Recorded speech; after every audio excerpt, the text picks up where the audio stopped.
I had just moved into the old apartment building 3 nights ago. The rent was cheap, suspiciously cheap, but the landlord had only smiled and said, "People don't stay long. Too quiet here." A faint, rhythmic creaking coming from the hallway, like someone rocking back and forth on an old chair. I pressed my ear to the door but heard nothing else. No voices, no footsteps, only that low, slow groan of wood under weight. It stopped the moment I turned the lock. I laughed nervously, told myself the building was old. Everything in it smelled faintly of damp plaster and dust. Pipes groaned in the walls. That was all. But the second night, things escalated. It started with a sudden knock on the door so loud and sharp it jolted me awake. My clock read 2:47 a.m. I held my breath. Whoever it was didn't knock again.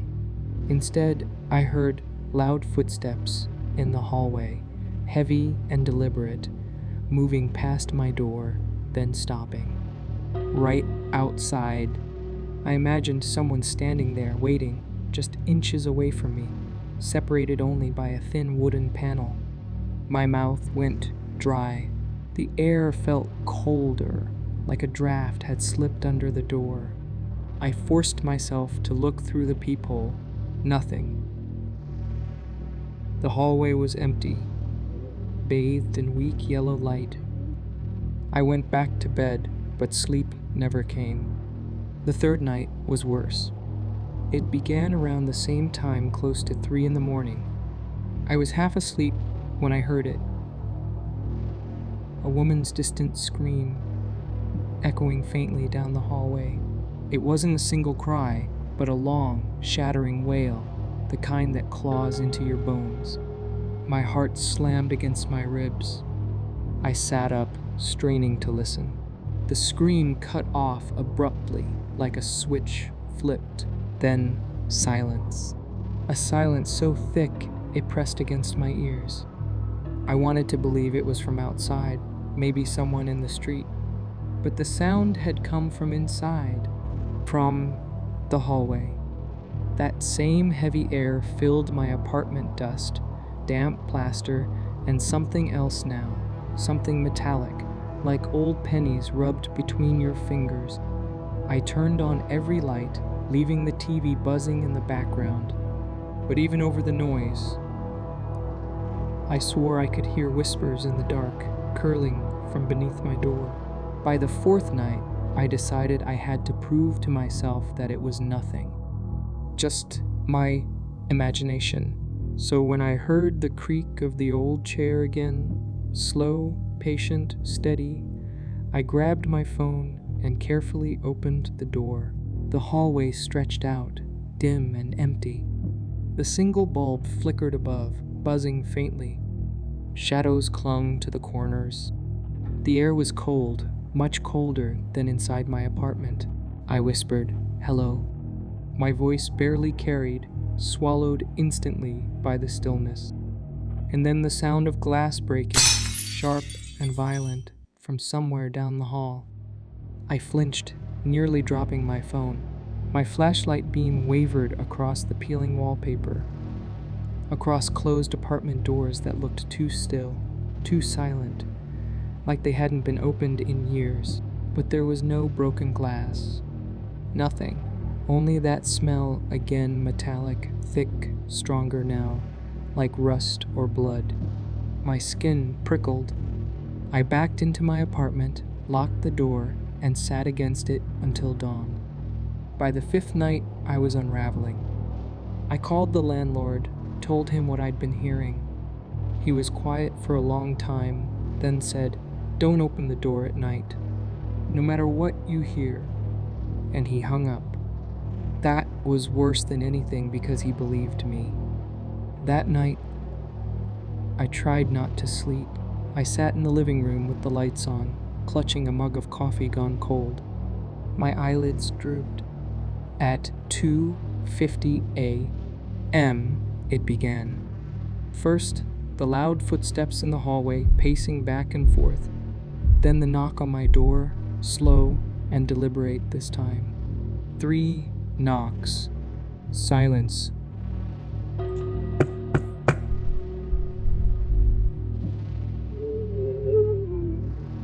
I shook all over.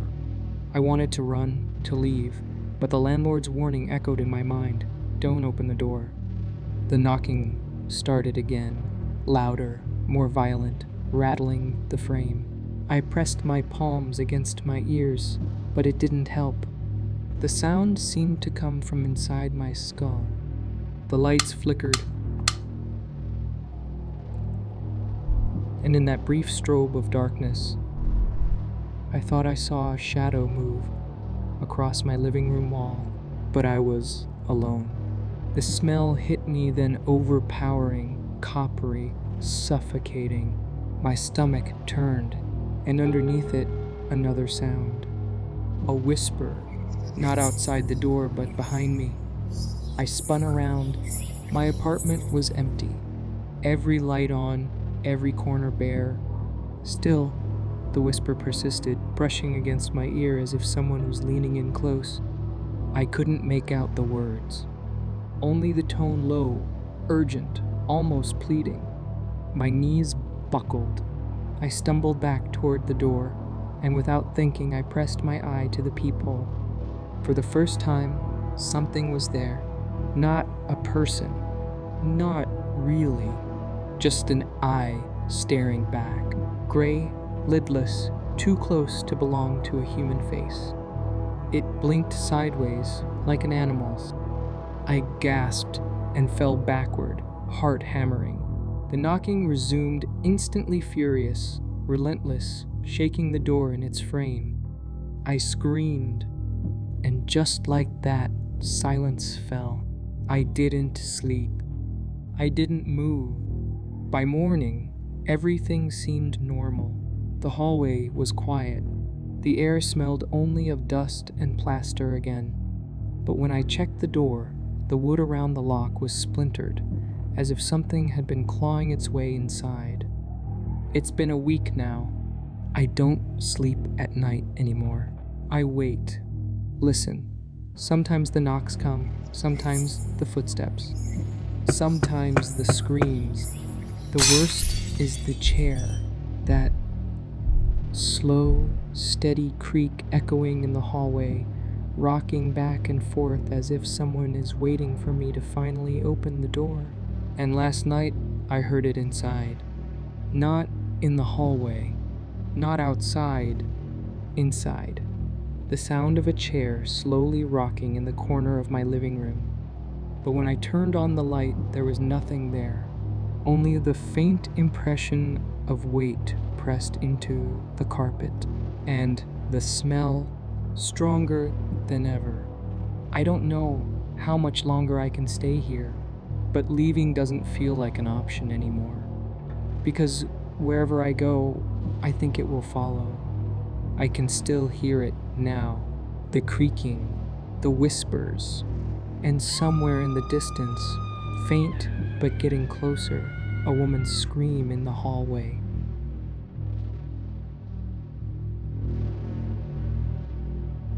It started with the water, a soft hiss behind the bathroom door.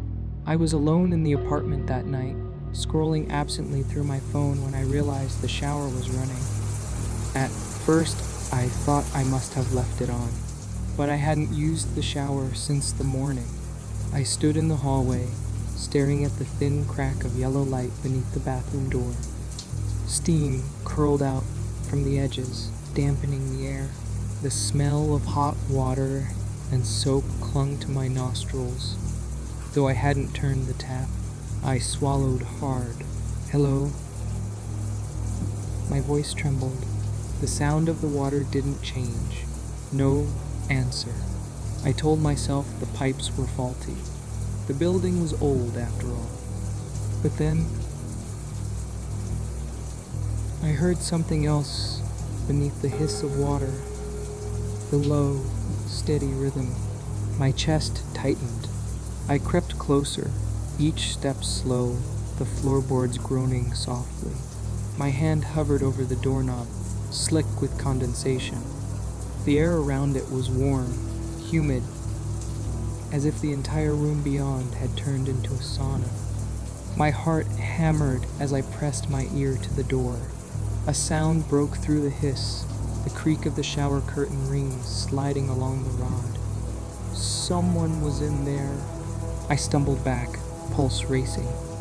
Who's in there? I shouted, but the words came out weak, brittle. The breathing stopped. For a moment, there was only silence. Then, a sudden knock on the inside of the bathroom door, 3 times.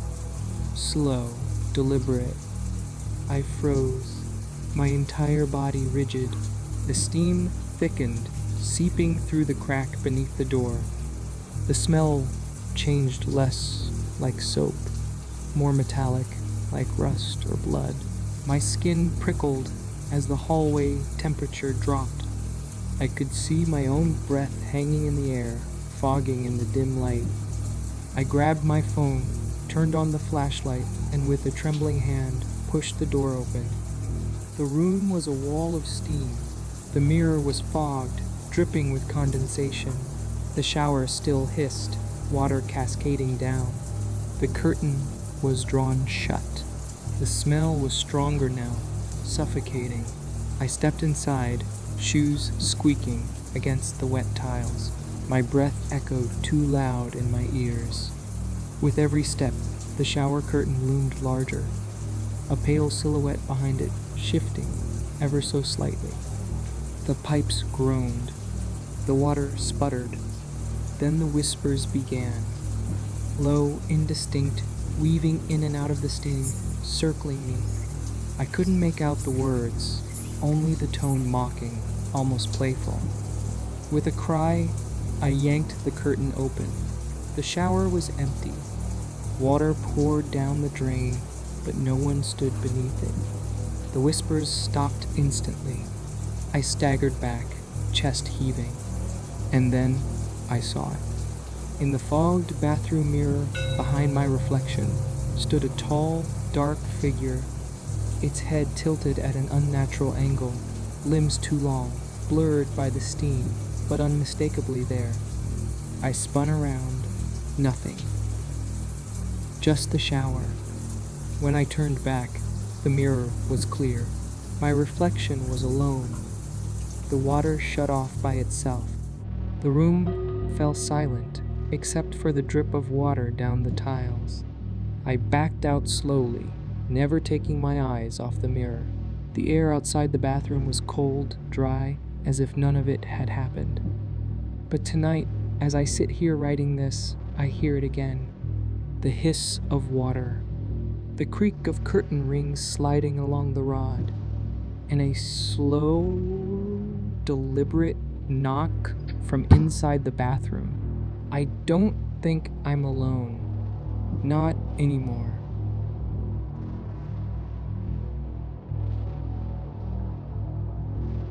The hotel was almost empty that night.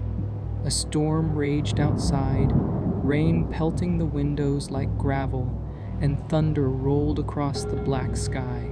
I should have gone straight to my assigned room, but curiosity got the better of me. On the top floor, at the end of the hallway, I noticed a brass number fixed to a door. It read 13. The strange thing was, the hotel receptionist had told me there was no room 13. The hallway was colder there, the air heavy with the stench of mildew and something metallic, like iron left out in the rain. The bulb above flickered, buzzing faintly. I swear I could hear a faint scratching sound from inside, as if nails dragged lazily across the wooden floor. I leaned closer. A sudden knock came from the other side of the door, sharp, fast, like knuckles against wood. My breath caught. The noise stopped as quickly as it had started. I should have left, but instead I found myself gripping the knob. It was icy cold under my palm. Against every rational thought, I turned it. The door creaked open with a long groan. Inside, the room smelled of damp fabric and burnt wax. The curtains were drawn shut, though a faint draft slipped through. Candles lined the dresser and windowsill, their flames trembling even though there was no breeze. At the center of the floor was a crude circle drawn in ash, symbols scrawled around its edges. An overturned chair lay near it, one leg broken. I whispered, "Hello?" My voice was swallowed by the thick silence. Then I heard it, whispers in the dark. Not from one mouth, but many, weaving together, unintelligible yet urgent. They seemed to slither across the walls, echoing in the corners. The temperature dropped so quickly I could see the fog of my breath in the candlelight. The whispers grew louder. The candle flames bent inward toward the circle, as if pulled by something unseen. My pulse raced.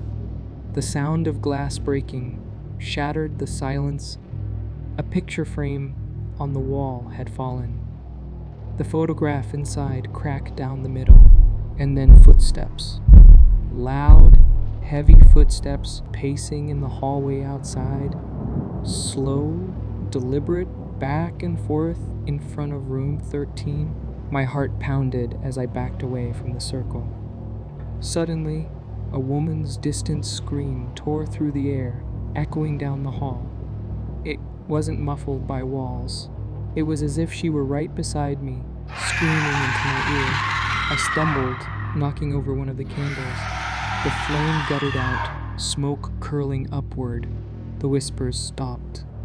The silence that followed was worse than the noise. I turned toward the door, ready to run, but it slammed shut on its own with a deafening bang. My escape was cut off.